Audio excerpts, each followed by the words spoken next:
There comes a point in life when the weight in your chest feels too heavy, the lump in your throat refuses to dissolve, and the urge to collapse into tears threatens to undo you. This is the moment where most people break, where emotions dictate their next move, and pain becomes the loudest voice in the room. But the Stoics, the ancient philosophers of resilience, would tell you that this is the very moment to stand still, breathe, and master yourself. To them, crying was not weakness, but a signal, a sign that the mind was being pulled by forces it could no longer control. Memories, fears, attachments, losses. The Stoic path was not about becoming cold or numb. It was about learning to stand within the storm, without letting the storm decide who you are.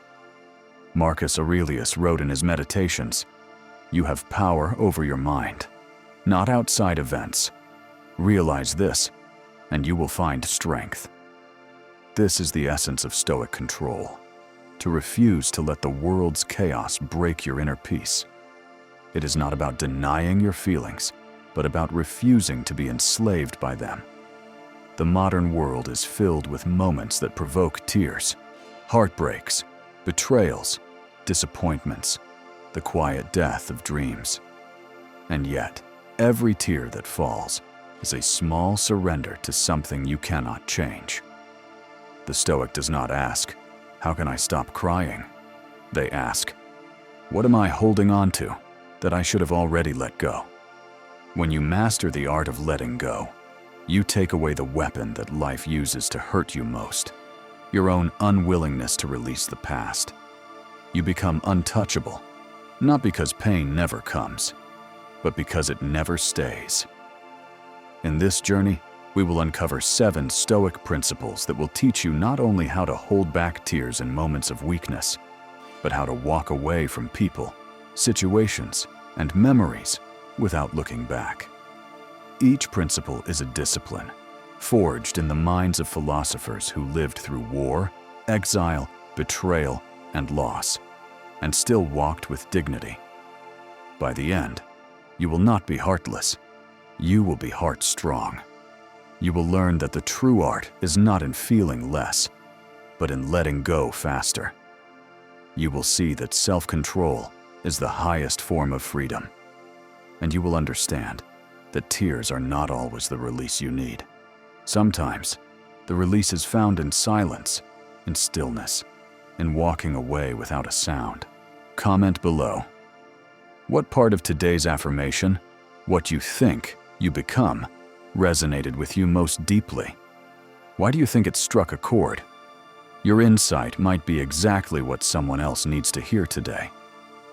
And if you're serious about changing the way you think and showing up as your highest self every single day, make sure to subscribe and turn on notifications so you never miss your daily mental reset. Chapter 1. Principle 1. Control the frame, control the mind. When a painter looks at the world, he does not see the entire sky or every leaf on a tree. He chooses a frame. That frame decides the meaning of what he paints. The same applies to your mind. Whatever you focus on becomes your reality. The tears you fight come not from what happened, but from the frame through which you see it. The Stoics understood this with ruthless clarity. Epictetus, a man born a slave and crippled by his master's cruelty, taught, "Men are disturbed not by things, but by the views which they take of them."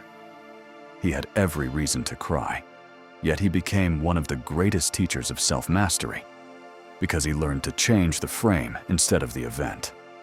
Imagine this. A friend betrays you. The first frame your mind offers is pain. How could they do this to me? I trusted them. The tears rise. But you are the master, not the servant.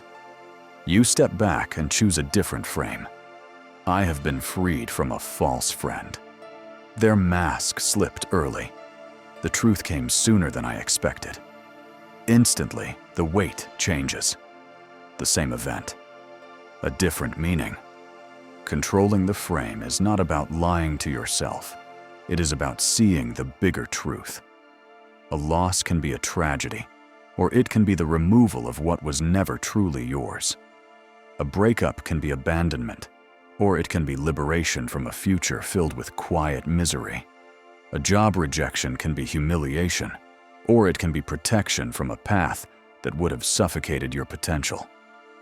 The tears fade when the mind shifts from "I have lost" to "I have gained freedom." This is why Stoics practice the art of reframing daily, not when the pain strikes, but before it does. They rehearse possible losses in their mind, not to dwell in sadness, but to train themselves to greet loss as an expected guest. Every time you control the frame, you pull the dagger out of your own chest. You refuse to let pain define the picture. You become the painter, and the canvas is your life. Chapter 2, Principle 2. See the world as a river, not a prison. If you stand in a river and try to hold the water, you will feel it slip through your fingers no matter how hard you grip. This is life. Everything you love, everyone you meet, every moment you wish to keep will eventually flow away. The Stoic accepts this. The untrained heart does not. And so, the untrained heart cries when the water passes. Seneca wrote, "It is not the man who has too little, but the man who craves more that is poor." The one who suffers most is not the one who loses, but the one who believes they were entitled to keep. People cry not only because they are hurt, but because they are shocked by impermanence. They thought love should last forever. They thought friendships were unbreakable. They thought the job, the beauty, the home would remain. The Stoic removes this illusion before it poisons the heart. They wake each day knowing that nothing is truly theirs. And so, when the river carries something away, they bow, they let go, and they remain unmoved. Think of it like this. You are a guest at a banquet. You enjoy the food, the music, the company. But when the host comes and says the evening is over, you do not cling to the chair or cry over the empty plate. You stand, thank the host, and walk out with dignity. This is the Stoics' approach to everything, from relationships to possessions to their very own life. When you see the world as a river, you stop trying to dam it with your tears. You stop building prisons for what was meant to move on. The pain of loss is replaced by the gratitude of having experienced it at all. The Stoic does not say, "I will never let go." They say, "When it is time to go, I will not resist." This does not make them cold. It makes them free. For the man who understands impermanence does not break when the river flows. He learns to flow with it. Comment below. What part of today's affirmation, "What you think, you become," resonated with you most deeply? Why do you think it struck a chord? Your insight might be exactly what someone else needs to hear today. And if you're serious about changing the way you think and showing up as your highest self every single day, make sure to subscribe and turn on notifications so you never miss your daily mental reset. Chapter 3. Principle 3. Practice the view from above. There is a point, high above the earth, where your problems are invisible. The Stoics called this the view from above. They would imagine themselves rising, first above their home, then their city, then their country, until they could see the whole world as if it were a small, spinning marble. From there, the betrayal you suffered is a whisper. The rejection you felt is a single grain of sand in an endless desert of time.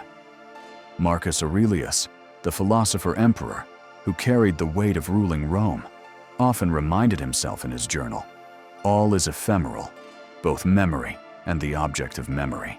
He ruled armies, faced plagues, lost children, yet he still trained himself to rise above the noise of his own mind. When you take the view from above, the tears that once felt urgent seem almost absurd. Imagine standing in your kitchen, overwhelmed by the end of a relationship, feeling the ache in your chest like a wound. Now imagine being lifted into the night sky until you see the lights of your city, then the whole continent, then the curved blue earth floating in space. From here, your heartbreak is just one of millions happening right now, in this very moment, across oceans, deserts, forests, mountains. This is not meant to diminish your pain. It is meant to place it where it belongs, as a passing ripple in an ocean of existence. Your mind shrinks its suffering when it is reminded that the universe will not pause for your tears. The Stoics used this practice not only for grief, but for anger, fear, and longing. The higher they rose in their imagination, the less tightly they gripped their problems. It is difficult to hold on to pain when you see the vastness of the world and your own small, fleeting role within it. When you master the view from above, you do not lose empathy. You gain perspective. You remember that life has been flowing for billions of years before your birth and will continue for billions after your death. And somewhere in that truth lies a strange kind of peace. The peace that comes when you stop believing the universe should bend for your sorrow. Chapter 4, Principle 4. Kill attachment before it kills you. Attachment is the quiet thief of peace. The Stoics knew that pain enters the heart through the door of possession, not just possessions of objects, but of people, of identities, of expectations. The more tightly you claim something as mine, the sharper the knife when life takes it away. Epictetus taught his students a chilling exercise. When you kiss your child, whisper to yourself, "Tomorrow you may die." Not to be morbid, but to remind yourself that everything you love exists on loan from fate. You do not own it. You do not control its length of stay. You only hold it for a time. Modern ears recoil at this advice because we have been taught that deep love means deep attachment. But Stoic love is different. It is not weaker, it is freer. When you love without clinging, you enjoy fully, but you suffer less when the river carries it away. Think of a man holding a bird in his hand. If he closes his fist, the bird will die. If he opens his palm, the bird can sit with him as long as it chooses and fly away when it must. This is how Stoics hold relationships, careers, possessions, loosely, respectfully, without trying to cage what is meant to be free. Comment below. What part of today's affirmation, "What you think, you become," resonated with you most deeply? Why do you think it struck a chord? Your insight might be exactly what someone else needs to hear today.